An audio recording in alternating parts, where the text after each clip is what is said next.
तो दोस्तों नमस्कार, मैं हूं अनिल और रेसलिंग सुपर धमाल में आपका स्वागत है।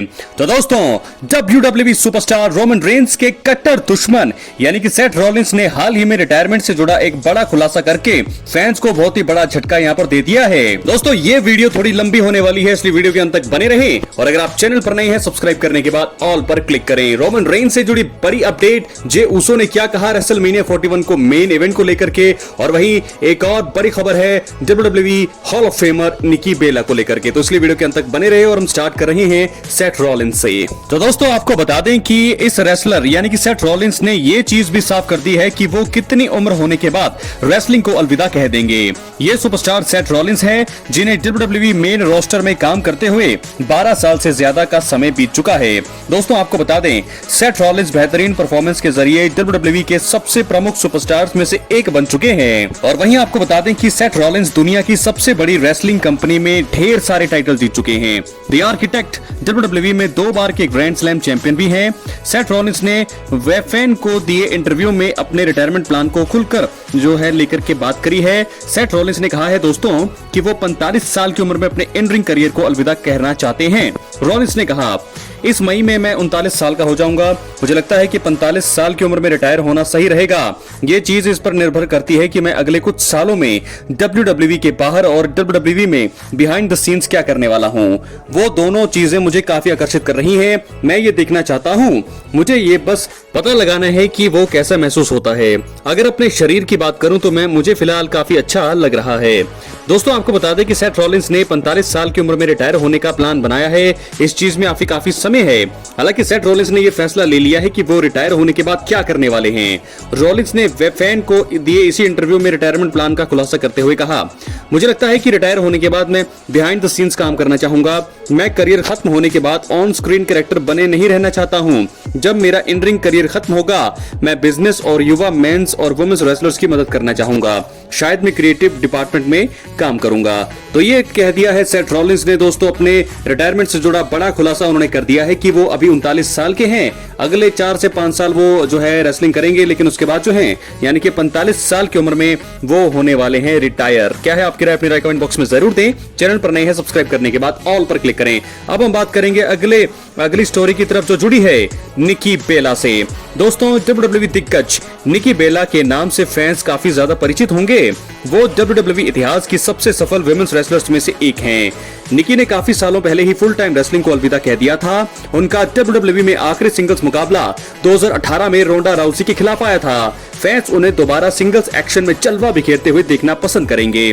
दोस्तों आपको बता दें कि वो हाल ही में वुमेन्स रॉयल रंबल मुकाबले का हिस्सा बनी थी और इसके बाद से उनके रिंग में दोबारा आने को लेकर सवाल थे। अब निकी बेला ने फैंस को खुशखबरी दे दी है। The Nikki and Brie show थोड़े समय पहले ही निकी बेला ने उस पर बड़ा बयान दिया है। उन्होंने वुमेन्स रॉयल रंबल मुकाबले में अपनी एंट्री को लेकर बात की। इसी बीच निकी ने ऐलान कर दिया कि वो WWE में जो है जरूर वापसी करेंगी। रिटर्न की तारीख उन्हें भी नहीं पता है, लेकिन ऐसा जरूर होने वाला है। उन्होंने कहा मुझे ये बात पता है कि एक मौके पर मैं WWE में कुछ चीजें करने के लिए वापस जाने वाली हूँ। मुझे ये नहीं पता कि ऐसा कब होगा और मुझे स्टोरी के बारे में भी जानकारी नहीं है। हालांकि ऐसा होने वाला है, यानी कि WWE में रिटर्न उनका होने वाला है। जी हाँ दोस्तों, निकी बेला कुछ साल से रेसलिंग से दूर थी। 2025 के वुमेन्स रॉयल रंबल मुकाबले के दौरान बेला का रिटर्न हुआ। उन्होंने 30वें नंबर पर एंट्री करी और फैंस उन्हें देखकर बेहद खुश थे। निकी ने मैच में आते ही एक एक करके सुपरस्टार्स की हालत खराब करना शुरू कर दी। इस बीच बेला ने बेली को एलिमिनेट किया। निकी वुमेन्स रॉयल रंबल मुकाबले में बची आखिरी 4 सुपरस्टार में से एक थी। नाया जैक्स ने बाद में उन्हें एलिमिनेट कर दिया। निकी का वुमेन्स रॉयल रंबल मुकाबले में आकर फैंस को पुराने दिनों की याद दिलाना शानदार रहा। बाद में एक वीडियो सामने आया था जहां निकी ने कहा था कि वो आगे भी नजर आ सकती हैं। अब बेला ने अपने शो पर ऐलान करके उनके फैंस को खुश होने का मौका दे दिया है। तो दोस्तों निकी बेला आ सकती हैं। क्या है आपकी राय? अपनी राय कमेंट बॉक्स में जरूर दें और अगर आप चैनल पर नए हैं सब्सक्राइब करने के बाद ऑल पर क्लिक करें, क्योंकि ये फ्री है और यहाँ आपको हर प्रकार की रेसलिंग जगत से जुड़ी हुई तमाम जानकारी मिलती है। इसके बाद अब हम बढ़ेंगे अगली स्टोरी की तरफ जो जुड़ी है रोमन रेंस के भाई जे उसो से। जी हाँ दोस्तों, रेसलमेनिया 41 में जे उसो अपने करियर का सबसे बड़ा मुकाबला लड़ने वाले हैं। उनका सामना गुंथर से वर्ल्ड हेवीवेट चैंपियनशिप के लिए देखने को मिलेगा। जे उसो अपने मैच के लिए बेहद एक्साइटेड हैं। कई लोगों का मानना है कि वर्ल्ड टाइटल स्टोरी में होने के बाद भी शायद मुकाबला मेन इवेंट नहीं करेगा, क्योंकि इतनी हाइप नहीं बन पा रही है। अब इस पर जे उसो ने चुप्पी तोड़ी है।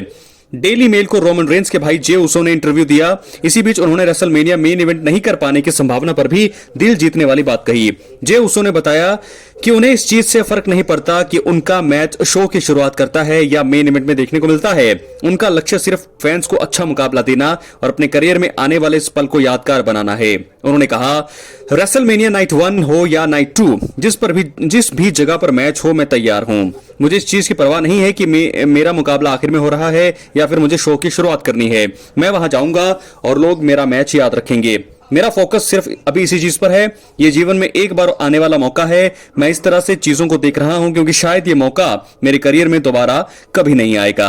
तो बहुत ही बड़ा यहां पर स्टेटमेंट दिया है दिल जीतने वाला जे उसो का। क्या है आपकी राय, अपनी राय कमेंट बॉक्स में जरूर दें।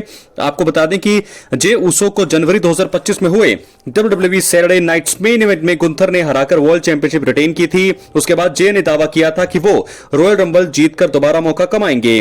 मेंस रंबल मुकाबले में फैंस ने जॉन सीना, रोमन रेंस और सीएम पंक जैसे दिग्गजों की बात जीत की उम्मीद लगाई थी। इन सभी चीजों के बाद भी अंत में जे उसो ने जॉन सीना को एलिमिनेट किया और रॉयल रंबल मुकाबला जीत लिया।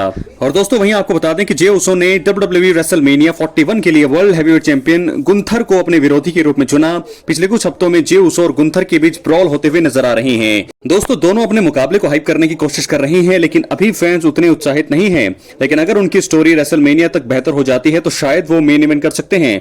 लेकिन फिलहाल बड़ी बात तो यह है कि अभी भी रेसलमेनिया 41 को लेकर के ये चीज क्लियर नहीं है कि जे उसो का मुकाबला मेन इवेंट होगा या नहीं। क्या है आपकी राय, अपनी कमेंट बॉक्स में जरूर दें। चैनल पर नए हैं सब्सक्राइब करने के बाद ऑल पर क्लिक करें क्योंकि फ्री है और यहाँ आपको हर प्रकार की रेसलिंग जगत से जुड़ी हुई तमाम जानकारी मिलती है। तो दोस्तों फिलहाल बड़ी बात तो यही है कि जे उसो ने बहुत ही बड़ा और दिल जीतने वाला बयान दिया है क्योंकि रेसलमेनिया 41 में उनको चैंपियनशिप मुकाबला मिल रहा है। यही सबसे बड़ी बात है और ऐसे में उस मुकाबले पर सबका ध्यान है। लेकिन अगर जे उसो उस मुकाबले को जीतते हैं और चैंपियन बनते हैं तो इतिहास में पहली बार होगा जब वो एक वर्ल्ड चैंपियन बनेंगे। तो रेसलमेनिया 41 के लिए उनकी तैयारी पूरी है। उन्होंने कह दिया कि चाहे शुरुआत हो उनका मुकाबले का रेसलमेनिया 41 में हो, नाइट 1 में हो, चाहे नाइट 2 में हो, कहीं भी हो, किसी भी जगह पर हो, पहले हो या बाद में हो या बीच में हो, वो पूरी तरह से तैयार हैं। तो दोस्तों क्या है आपकी राय, जरूर दें। क्या जे उसो गुंथर को हराकर बनेंगे पहली बार वर्ल्ड हैवीवेट चैंपियन? अपनी राय कमेंट बॉक्स में जरूर। अब हम बढ़ेंगे अपने मेन इवेंट स्टोरी की तरफ जो जुड़ी है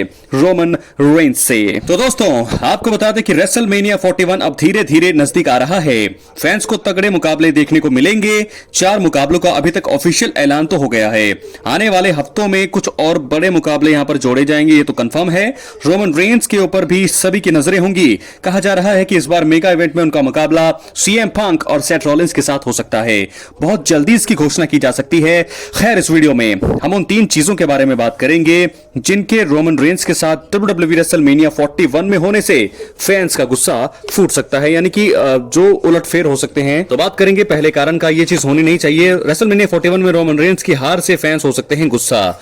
जी हां, रेसलमेनिया 41 में रोमन रेंस का मुकाबला होना लगभग पक्का है। रॉ के लेटेस्ट एपिसोड में रेंस ने वापसी कर सीएम पंक और सेथ रॉलिंस के ऊपर अटैक किया। उन्होंने दोनों के साथ अपनी राइवलरी को आगे बढ़ा दिया है। अब काफी मजा होगा और बहुत ही मजा अब लोगों को आने वाला है। रेसलमेनिया 41 में पूरी संभावना है कि रोमन रेंस का मुकाबला सेथ रॉलिंस और सीएम पंक के साथ होगा। और ऐसे में जो है मैं आपको बता दूं कि अगर यहां पर रोमन रेंस की हार होती है तो फिर फैंस का गुस्सा फूटेगा। इस वजह से कंपनी को अपना कदम सोच समझकर रखना होगा। तो रोमन रेंस की हार की भी संभावनाएं हैं क्योंकि बहुत सारी चीजें यहां पर अगर रोमन रेंस के खिलाफ होंगी तो गुस्सा तो जरूर फूटेगा WWE फैंस का। और धोखा तो जरूर यहां पर मिल सकता है। पॉल हेमन क्या दोस्तों रेसलमेनिया 41 में देंगे रोमन को धोखा, जिसके चलते भी उनकी हार हो सकती है। अब बता दें कि रॉ में जब सेथ रॉलिंस के ऊपर रोमन रेंस हमला कर रहे थे तो रिंग में सीएम पंक को पॉल हेमन संभाल रहे थे। ये चीज रोमन रेंस को बिल्कुल भी पसंद नहीं आई। उन्होंने पंक को रिंग में जाकर स्पीयर लगाया। ये देखकर पॉल हेमन हक्के बक्के रह गए थे। और अब पॉल हेमन के बहुत जल्दी रोमन रेंस को धोखा देने की संभावनाएं बन रही है। रेसलमेनिया 41 में यह कारनामा हो सकता है। वहां होने वाले संभावित ट्रिपल थ्रेट मुकाबले में रोमन रेंस का साथ छोड़कर सीएम पंक के साथ पॉल हेमन जा सकते हैं। और अगर ऐसा हुआ तो फिर फैंस का गुस्सा देखने को मिल सकता है। यहां से रोमन रेंस की हार हो सकती है और इस मुकाबले में शायद सीएम पंक जीत सकते हैं। तो दोस्तों अब हम बात करेंगे तीसरे और आखिरी कारण की, वो है रेसलमेनिया 41 में रोमन रेंस का मैच मेन इवेंट में ना होने पर। यह भी एक बड़ी बात है और यह भी एक होना ही चाहिए क्योंकि हर बार रोमन रेंस ने मेन इवेंट किया है रेसलमेनिया को। अगर इस बार नहीं होगा तो फैंस का गुस्सा फिर फूटेगा। रोमन रेंस का रेसलमेनिया इतिहास बहुत ही तगड़ा है। 9 मेन इवेंट वो कर चुके हैं। मेगा इवेंट में हर साल उनका तगड़ा जलवा देखने को मिलता है।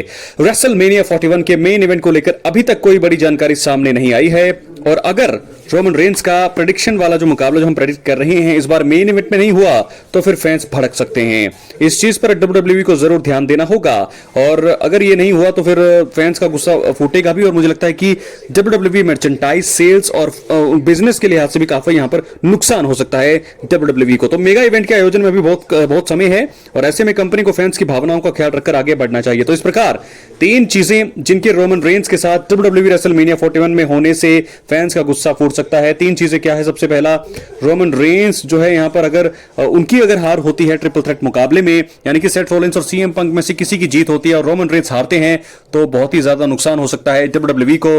और दूसरा सबसे बड़ा चीज, पॉल हेमन बिट्रे कर सकते हैं रोमन रेंस को और वो जा सकते हैं पॉल हेमन के साथ। तीसरी और आखिरी चीज हो सकती है कि मेन इवेंट अगर रोमन रेंस इस मुकाबले को नहीं करेंगे, यानी कि रेसलमेनिया 41 में मेन इवेंट नहीं होगा, तो भी ये बहुत ही बड़ी हैरान कर देने वाली बात होगी और रोमन रेंस के करियर में ऐसा पहली बार होगा जब वो किसी भी शो को रेसलमेनिया में जो है मेन इवेंट नहीं करेंगे। तो 9 बार, मुझे नहीं लगता दोस्तों ये रिकॉर्ड कोई तोड़ेगा रोमन रेंस का। 9 बार वो रेसलमेनिया को मेन इवेंट कर चुके हैं। क्या है आपकी राय? जरूर दें। बहुत बहुत धन्यवाद।